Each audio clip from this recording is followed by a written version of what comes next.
I am Navajo, and so being Navajo means I'm Native American, and I grew up in the Four Corners area on the Navajo reservation, and I spoke Navajo first, and English is my second language, and I'm the youngest out of um, right now 10 siblings, 10 with myself.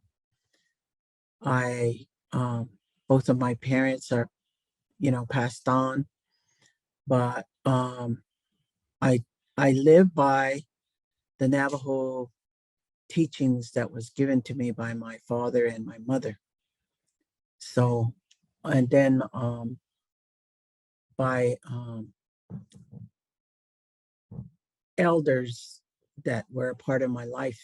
So I really live by the Navajo views and the Navajo values before I do anything or think anything Western. I'm always thinking Navajo first before I do anything with the English. And my work has always been with my language and law enforcement and then judicial. And that's what my work was in when I became the first certified Native American court interpreter within the federal courts. And then I do work with the environment. I started working with the uranium back in 1987, I would say, more so than at that time. And I was introduced, and then that took me around the world to different places. And so I've always been a part of the environmental justice, social justice work. I don't want to say activist. I mean, I could say activist, but I think to be an activist, you have to be out there making changes and really out there fighting on the ground and among the people. I do go among the people, and I do environmental interpreting. Um, I help with testimonies that were interviews given of Navajo miners that became a part of a book, which is called The Navajo People and Uranium Mining. And I've done different um,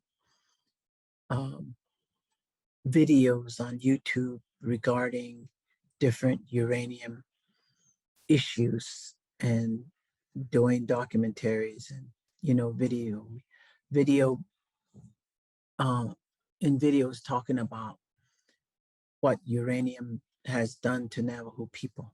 And I talk about that. That's what I was doing when I was traveling around the world.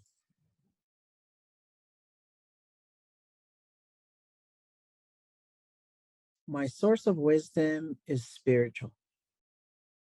I feel I'm spiritually connected with my greater power, which we call in Navajo, we call them the yin or the creator that made us who we are and how we do our values and our customs and our traditions. And so I live by that. And I associate and work with traditional healers and medicine men. And that's where I think my knowledge and my wisdom comes from, because my foundation is that. That's a hard question to ask right now. And with all that's going on with COVID and with all that's going on with Ukraine and around the world, climate change, global warming, um, working with the young people of the United Nations to reverse the trend for disarmament of uranium as weapons. And I just, it's so, I guess we have to say what is peace. Um, I think you can be in a storm and still find peace. And I say that because a storm can be devastating, but if it's a small blade of grass and it's very tender and very fragile, but there's something there that gives it the durability and the endurance and the resistance in to endure the storm. As the storm goes, the small blade of grass will still be there. No matter if there was a lot of water, no matter if there was a lot of wind, it'll still be there. And so I think peace is kind of like that for me. How do you stay in control of yourself when there's so much happening, when you could lose yourself in all that's around you, surrounding you, not only on a personal level, but on a level of what other people are bringing to you. And I think you have to find peace in your heart and in your soul to have peace, to know peace.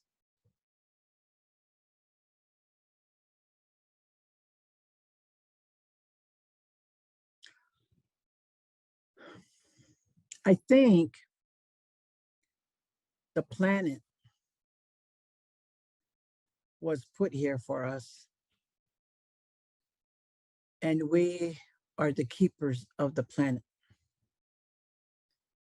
We we were given a planet to live on as human beings, and we were given resources, water, air, um, food, vegetation, animals, and we have, and I say we, meaning all race. We took for granted what was given to us, and we took the resources to capitalize on. And and the value of understanding the planet and the cosmology, the stars, the movement of the stars, the sun, the moon, we don't take consideration of. We take it for granted a new day is going to come, and we're not thankful enough to have a new day. And so we have I guess say spoil ourselves to overindulge in things that, like food, like entertainment, like, just a whole living that is so not natural. We drive cars, we have more shoes than 2 feet, we have more clothes than we need in a year. And every year we're told, um, different holidays are put in place for us as consumers to buy, and we keep buying and we keep buying and we've gotten used to the fast food, and we don't go home and cook food and really smell the food that we cook. We don't do those things because, as a Native woman, my mother always used to say that you had to have warm food in your body because warm food was much richer than something that was fast and quickly made. And even just to do your work and just to, keep you energized and interested in the things that you do. And a whole lot of meat was not the diet back then. And we didn't do massive farming, industrial farming. And now those things have come, and pesticide and hormones and things like this are put into food that we've become accustomed to always um, taking that and overindulging to the point where we waste food. We don't appreciate food. We order a plate of food and we don't like the way it tastes, or we didn't want all that was on there, and so we barely touch it, and we leave it there for the people that bust the tables to clean up, and that's a lot of waste. And I say that in this country because in Europe, years back ago, when I went to the United Nations in Geneva, Switzerland, we asked for a takeout plate, if we could get a takeout box to take our food. And they said, we don't give food boxes for you to take back. We give you the food and you sit there at the table and eat it. And see, and that's the difference when you um overindulge, and that's why I say we're spoiled. We've taken a lot of things for granted. And I think this earth we've taken for granted, the air we've taken for granted, all the oil and gas and uranium we've taken for granted, because the corporations and the people that run these businesses want money, and money, it seems like money is the driving force to the things that they do. And we as human beings, I've come to the point of saying, we as human beings are like oil and gas. They make money off of us. At the same time, we're breathing the air that's polluted. We're going through a climate change. We're going through global warming. We're going through big storms and hurricanes and earthquakes and drought, no rain in certain places where it used to rain. And so we've really damaged the earth and our environment because we feel that that's prosperity, and it's not, it's greed.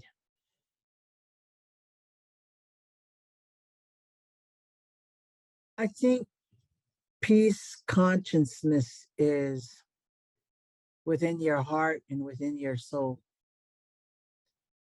You you can you have to find a way to feel the strength of the spirit. And I say that because I go outside in the morning when I wake up and I greet the new day. I go out and say, it's me. And I greet the air, I greet the earth, I greet the heavens, I greet the sun to say, this is me. And so when I do that, I stand there for a moment to just feel the air, to just hear the birds in the trees, to just hear the rustling of the wind in the trees, to know that there is life out there besides the human life, that there is life in the air, there's life in the trees and the vegetation, there's life in the birds, and there's life in water. When you hear the water run, it brings it brings a joy of You know, there's water. You can wash your face. You can put your feet in it. You can feel the water and the coldness, and you can see how it moves. Everything has a movement, everything has a rhythm. And how do you fit in that rhythm? Is to me what I find the consciousness of peace. Because if you're in tune with those things, then you'll have the ability to flow with it and be a part of it. When you're not a part of it, then you may have respiratory problems, you may have physical problems. You'll be saying, oh, it's a bad day because it's raining, it's snowing. But that's all a part of life. We don't need to complain that it's snowing or it's raining because we like to take showers, and that's our water source. And we can't say